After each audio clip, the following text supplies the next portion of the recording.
অনেক সময় নগদ ব্যবহারকারীরা তাদের পিনকোড ভুলে যাওয়ার কারণে বিভিন্ন বিভ্রান্তিতে পড়েন ও বিভিন্ন সমস্যায় ভোগেন, বা অনেক চিন্তার মাধ্যমে পড়েন যে কিভাবে করব, কোথায় গিয়ে করব, কেমনে করব। তো আমার এই ভিডিওর মাধ্যমে মাত্র 1 মিনিটে ভুলে যাওয়া পিনকোড আপনি অবশ্যই রিসেট করতে পারবেন, মাত্র 1 মিনিটে। সেই প্রসেসিং দেখে দেবো আমার এই ভিডিওর মাধ্যমে।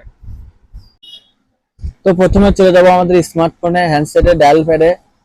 তো তারপর এখানে গিয়ে আমরা ট্রায়াল করব *167# ডায়াল।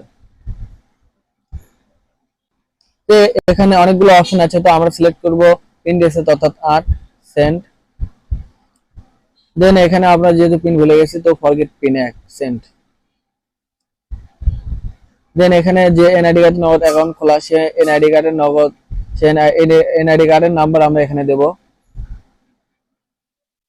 আমারটা আমি দিয়ে দিলাম দিয়ে সেন্ট। তো এখানে সে এনআইডি কার্ডের জন্মসাল, তো আমারটা আমি দিয়ে দেব। দেন এখানে বলতেছে 90 দিনে কোনো লেনদেন করছেন কিনা, তো আমি লেনদেন করছি সেহেতু আমি হ্যাঁ সিলেক্ট করে সেন্ড। তো এখানে বলতেছে কি ধরনের লেনদেন করছেন আপনি 90 দিনে, তো আমি সেন্ড মানি করছি যেহেতু সেহেতু সেন্ড মানি ট্যাব 1। তো এখানে বলছে কত অ্যামাউন্টে লেনদেন করছেন, তো আমি যেহেতু 500 টাকা সেন্ড মানি করছি তো 500 টাকা লেগে সেন্ড করব। তো আমার নগদটি পিন রিসেট হয়ে গিয়েছে।